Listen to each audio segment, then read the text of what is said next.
Hi everyone, I'm Marlow Felton. I'm Chris Felton. Welcome to Annual Planning Part 2. Last week we talked about getting ready for planning in Part 1, and some of the cliff notes from last week was to reflect back on 2018 and reflect on the wins that you had, no matter how small, so you're not really beating yourself up if maybe you fell short of your goals. We're sure that there were some things that went right in 2018. So spending some time really focusing on that rather than beating yourself up. And then also creating clarity about where you're going in 2019 and removing blocks. Yes, I agree. Okay, so. Good recap. Thank you, honey. Hopefully you've done that Oh, well. and also Happy New Year, Merry Christmas. We hope you had a great Christmas.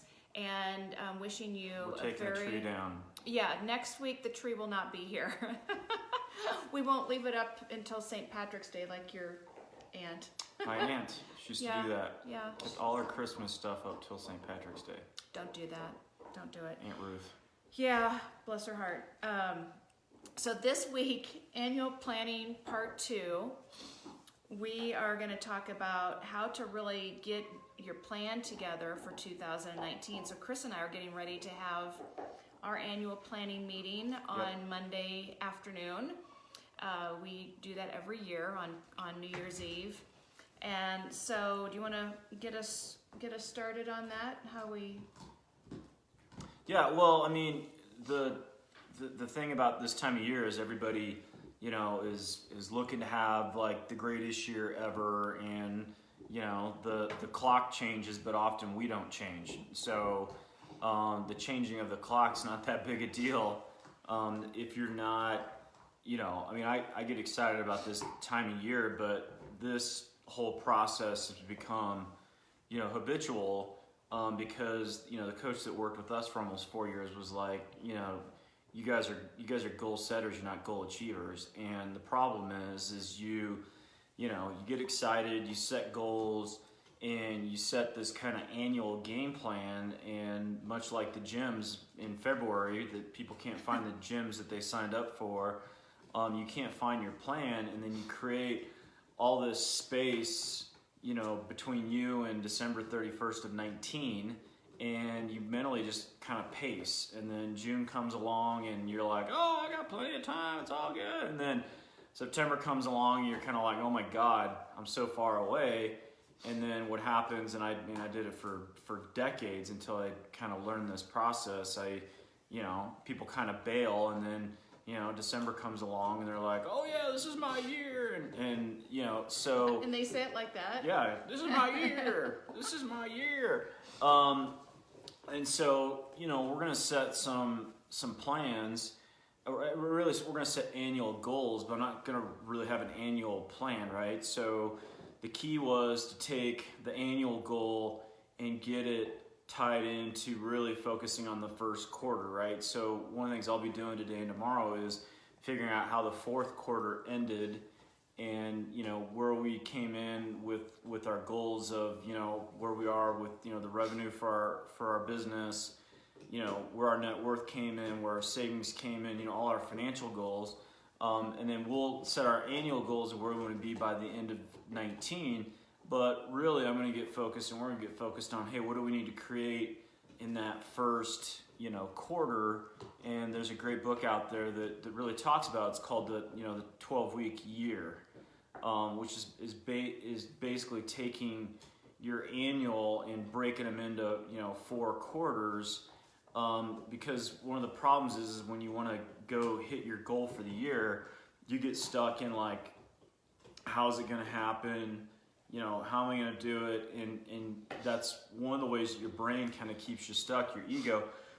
And so your strategies, tactics, and processes are, you know, set the annual goal, get focused on March 31st of 19, but your kind of how-tos is, you know, what am I going to do that first week? And that's always, you know, I can focus on, you know, January 1st and January 2nd, and I can focus on that week. And so taking the annual down to the quarter, and then down to the week, right? So like if I'm working with a entrepreneur who wants to make, $100,000 in the first year, that's a daunting goal, for somebody that has never, let's say they've never made that amount of money. They definitely have never made it as an entrepreneur. So we want to get dialed into, okay, let's figure out how to make 25,000 that first quarter. And really, what is your plan to make $2,000 this week? So we took that kind of bigger goal and we chopped it down, and then it's strategies, tactics, processes for that week. And then from there, it's having a weekly check-in of like what actually worked and what didn't work. Right, because it's really all about a series of small steps that are going in the right direction and not getting bogged down with this big lofty goal, because people get overwhelmed and then they just don't know where to start. And the best place to start is the next step in the right direction, and small step your way with those weekly goals and weekly activity that is going to help you achieve that goal. So in Chris's example, if your goal is to make $100,000 next year, breaking it down to a weekly goal of $2,000 seems much more attainable. And so then you have to break it down to, well, what needs to happen in order for you to make that $2,000 for that week.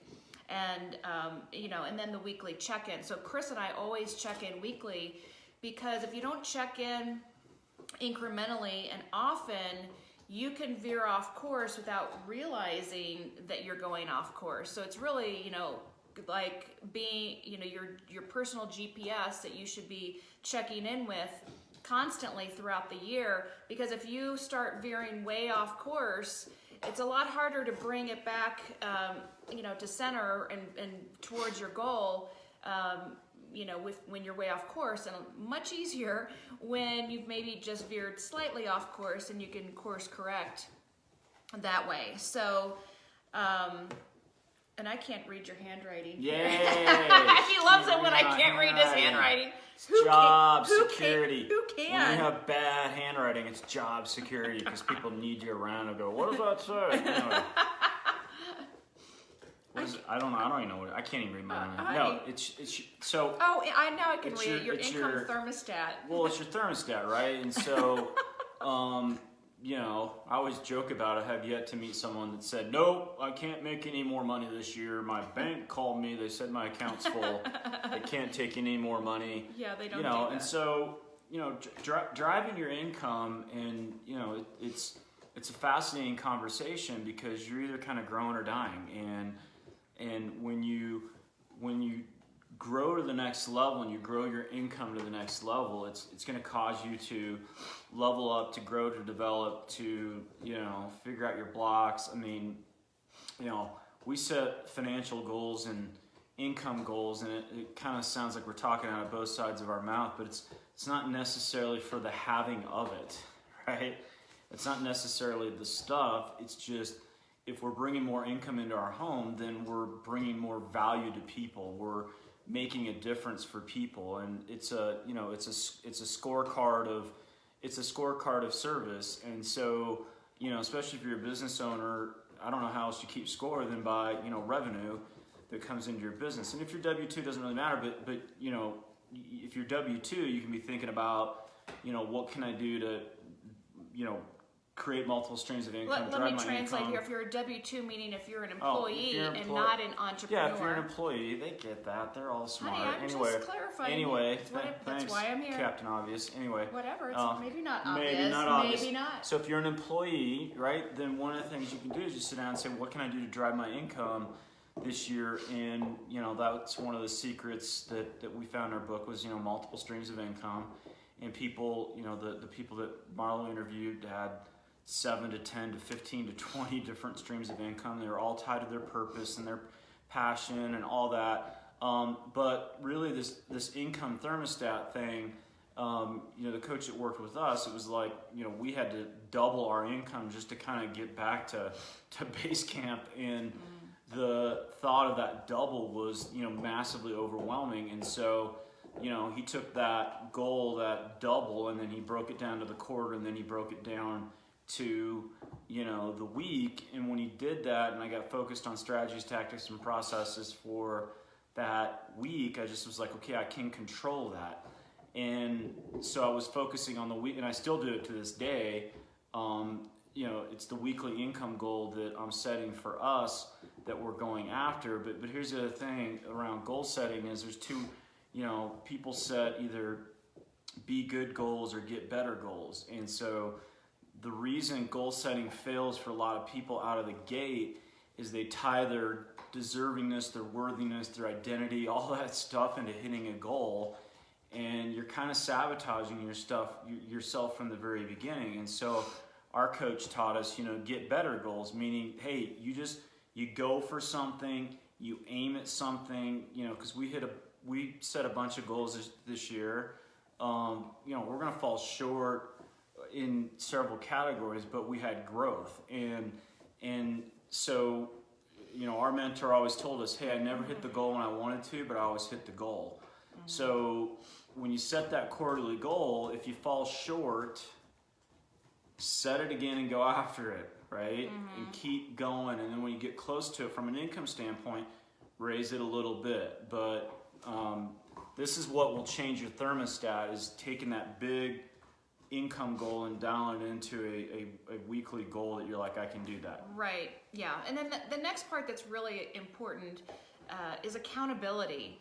So if you're single, whatever your situation, when you're married, it's maybe easier to be accountable, maybe not, I don't know. But Chris and I are accountable to each other, and that's why, we check in, but you have to have some accountability. That's so whether you have an accountability partner that you work with, that's part of your business, a spouse, a sibling, a parent, whoever it is, that's someone that's going to support you. Be supportive, not judgmental. Those are all important things, because without accountability, it's much harder to reach your goal. And really the accountability that's a partner that you're checking in with on a weekly basis, once again, so you can be sure that you can course correct from smaller increments off base than bigger ones if you wait a month or a quarter before checking in. So that accountability is huge. Yeah, and what we learned from the people that Marlow interviewed in our book is they always had a second set of eyes. We can't see our own blind spots. So we need someone to kind of see those for us, and that accountability partner is somebody that is where you ultimately want to be. But unfortunately, a lot of people run from accountability. That word alone gives them the heebie-jeebies, right? Because they're really trying to set be good goals, meaning my worthiness, and if I don't hit the goal, I'm not good, and all this garbage that doesn't serve you, versus just saying, no, man, I'm going to go after something, I'm going to be accountable. And studies have found when you have a weekly check-in with somebody that like, and trust, and you get focused on that one goal, and once again, you have a 30-minute session every week or whatever, there's a 95% probability you're going to hit it, which is huge. And once again, you might not hit it when you want to, but you will eventually hit it, right? And so if you're course correcting along the way, and that's the thing with the weekly check-in, is you're course correcting weekly, where the problem is most people course correct one time a year, right? January 1st, right. They course correct their life. And, the analogy I always use is Apollo 13 was off course, 98% of the way to its target. And there was just a constant course correction. So anyway, are you going to talk about Gary? Yes. Are you going to talk about Gary Bonds? Let me just recap here really quick. So we got a way that you can actually accelerate what we're talking about with an upcoming boot camp that we're both going to, and we're very excited about. Yes, we're very excited about it. So just to recap, so setting goals, annual goals, which are important, but breaking it down to the small steps of the weekly goals, and so you can course correct, check in weekly throughout the year, and helps with your income thermostat, and find your accountability partner to stay on course. Important keys to annual planning.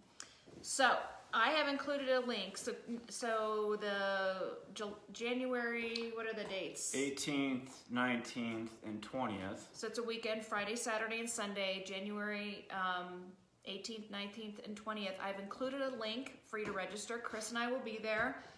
We are super excited about it. This event is packed full of value, and we'd love to see you there. And it's going to really give you a ton of tools to jumpstart your business. And it's not just about planning, and it's giving you resources, insight from a number of experts, people in business.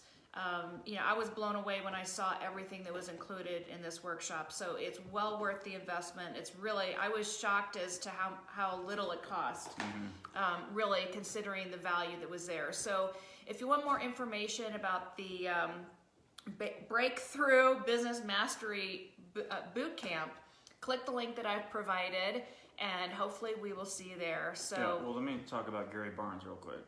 Sure. So Gary Barnes is a very cool guy. He's a very cool guy. He's in our backyard here in Colorado. But he said some number like 50 to 60% of the people that are coming to his boot camp, they're coming from out of state. This guy is a international, best-selling author, speaker. He's been featured Fortune magazine. No, he's been featured on ABC, NBC, CBS, Fox. He's a TED Talk speaker. He told me, I forget, some hundreds of millions of dollars of revenue that this guy's created in his life. And I've watched him, transform thousands and thousands and thousands of people's lives. And so I've been wanting to go to his boot camp for many years, and my schedule's never allowed it. And for the first time, we're going as attendees, right? These are things we usually speak at, but we're going to go and level up and learn what Gary has. He's phenomenal. And so I just highly recommend that, one of my phrases for the new year always is level up. We often can't level up on our own. We have to go. These types of events have absolutely transformed our lives, and so we're going, because you should invest 10% of your income into you. So says Jim Rohn, right?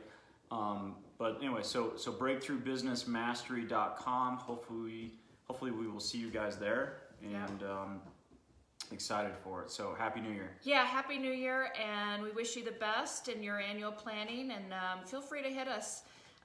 Don't hit us. Don't hit us. Hit us back, meaning let us know how your annual planning is going, thoughts, comments, and feel free to let us know any questions you might have. So happy New Year. Happy New Have Year. a safe and fun New Year's Eve.